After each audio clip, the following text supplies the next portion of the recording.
Friends நல்லா ஹெல்த்தியாக முருங்கைக்கீரை ராகி உப்பு உருண்டை அங்கே பாருங்க எந்த அளவுக்கு நல்லா சாஃப்டாக இருக்கும் பார்த்தீங்களா. சாப்பிட்றதுக்கு அந்த அளவுக்கு டேஸ்ட்டை கொடுக்கும். இந்த மாதிரி ராகி உப்பு உருண்டை செஞ்சு வச்சுக்கிங்க சட்னி சாம்பார் இல்லை சிக்கன் குழம்பு அந்த மாதிரிலாம் செஞ்சு தொட்டு சாப்பிடும்போது அந்த அளவுக்கு சூப்பராக இருக்கும்.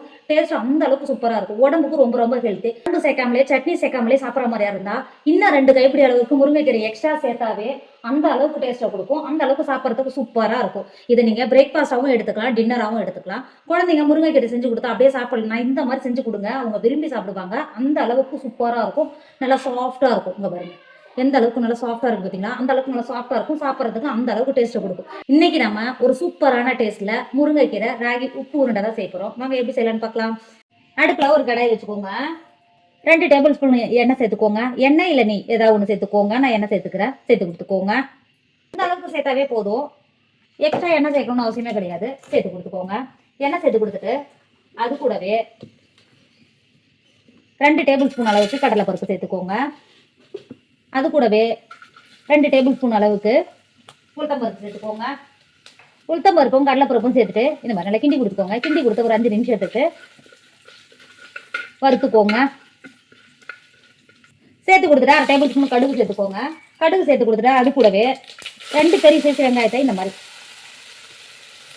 கட் பண்ணி வச்சுருக்கேன். கட் பண்ண வெங்காயத்தை உள்ள சேர்த்துக்கோங்க. வெங்காயத்தை சேர்த்துட்டு நல்லா கிண்டி கொடுத்துக்கோங்க.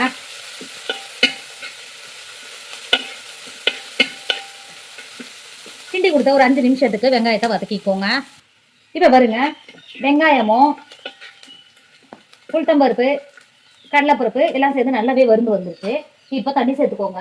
நான் 2 கப் அளவுக்கு மாவு எடுத்திருக்கேன். 1 கப்பு மாவுக்கு 2 கப் அளவுக்கு தண்ணி.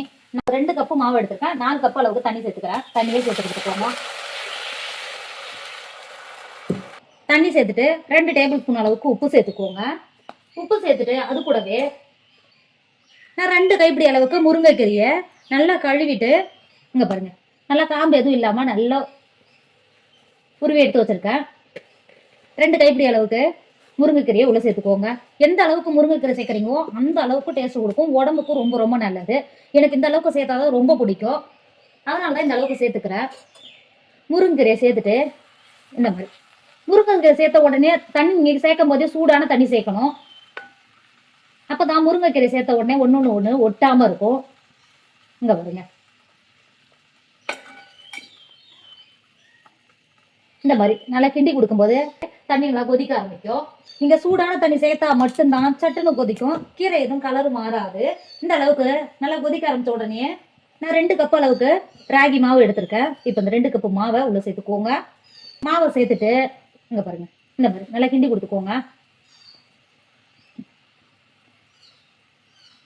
இந்த மாதிரி மேலே நல்லா கிண்டி கொடுக்கும்போது மாவு தண்ணி உள்ள நல்லா கொதிக்க மேலே இங்கே பாருங்க மாவு இது மாதிரி வரும். இந்த மாதிரி வந்தால் நல்லா வெந்து வரும். இங்கே பாருங்க இந்த மாதிரினா இப்போ இது நல்லா கிண்டி கொடுத்துக்கோங்க. கெட்டிப்படாம இதை கிண்டி கொடுத்துக்கோங்க.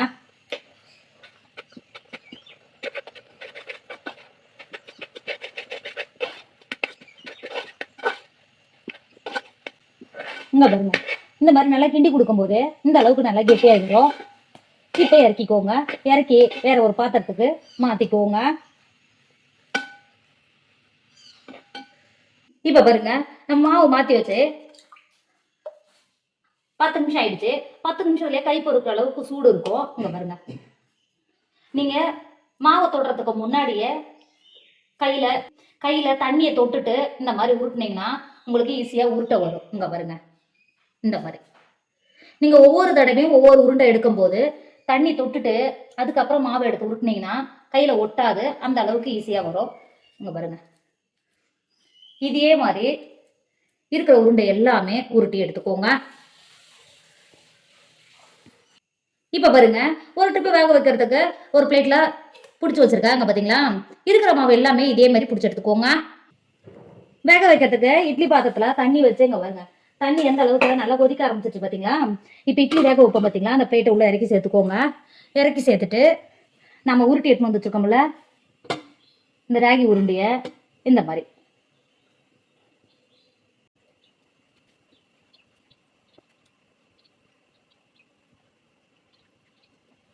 இந்த மாதிரி உள்ள இறக்கி சேர்த்துட்டு மூடி 10 இருந்து 12 நிமிஷம் வேக விடுங்க. இப்போ பாருங்க வேக வச்சு 11 நிமிஷம் ஆயிடுச்சு. எந்த அளவுக்கு நல்லா வெந்து வந்திருக்கு பார்த்தீங்களா? இங்க பாருங்க. நல்லா வெந்து வந்திருக்கு பார்த்தீங்களா? நம்ம ஏற்கனவே மாவு நல்லா வேக வச்சு தான் பிடிச்சி வச்சோம். இங்க பாருங்க. எந்த அளவுக்கு நல்லா வெந்து வந்திருக்கு பாருங்க. இப்போ வெளில எடுத்துக்கோங்க. வெளில எடுத்துட்டு பாக்கி இருக்கிற உருண்டையை இதே மாதிரி வச்சு வேக விடுங்க. இப்போ பாருங்க 2ஆவது வச்சோம் பார்த்தீங்களா? அதுவும் எந்த அளவுக்கு நல்லா வெந்து வந்திருக்கு பாருங்க. இப்போ இதையும் மாற்றி வெளில எடுத்துக்கோங்க. முருங்கைக்கீரை ராகி உப்பு உருண்டை சூப்பர் ரெடி ஆயிடுச்சு. இதோட டேஸ்ட் அந்த அளவுக்கு சூப்பரா இருக்கும். இந்த மாதிரி நீங்க செஞ்சு வச்சுட்டு சட்னி சாம்பார் இதுக்குள்ள சாப்பிடும்போது அந்த அளவுக்கு டேஸ்ட் சூப்பரா இருக்கும். அதுவே நீங்க பிரேக்ஃபாஸ்டாகவும் எடுத்துக்கலாம், டின்னராகவும் எடுத்துக்கலாம். அந்த அளவுக்கு சூப்பரா இருக்கும். உடம்புக்கு ரொம்ப ரொம்ப ஹெல்த்தி. இதுல நீங்க மாவு சேர்க்கறத விட அதிகமா முருங்கைக்கீரை சேர்த்தா தான் அந்த அளவுக்கு டேஸ்ட்டை கொடுக்கும். எனக்கு ரொம்ப ரொம்ப பிடிக்கும். இங்க பாருங்க. எந்த அளவுக்கு நல்லா சூப்பரா இருக்கு பார்த்தீங்களா? நல்லா சாஃப்டா இருக்கும். குழந்தைங்களுக்குலாம் செஞ்சு கொடுத்தீங்கன்னா அவங்க விரும்பி சாப்பிடுவாங்க. அந்த அளவுக்கு டேஸ்ட் சூப்பரா இருக்கும். கண்டிப்பா நீங்களும் ட்ரை பண்ணுங்க. என்னோட வீடியோ உங்களுக்கு பிடிச்சிருந்தா உங்க ஃப்ரெண்டு உங்க ஃபேமிலிக்கு ஷேர் பண்ணுங்க. மறக்காம கேரளா சமையல் சப்ஸ்கிரைப் பண்ணிக்கோங்க. Thank you.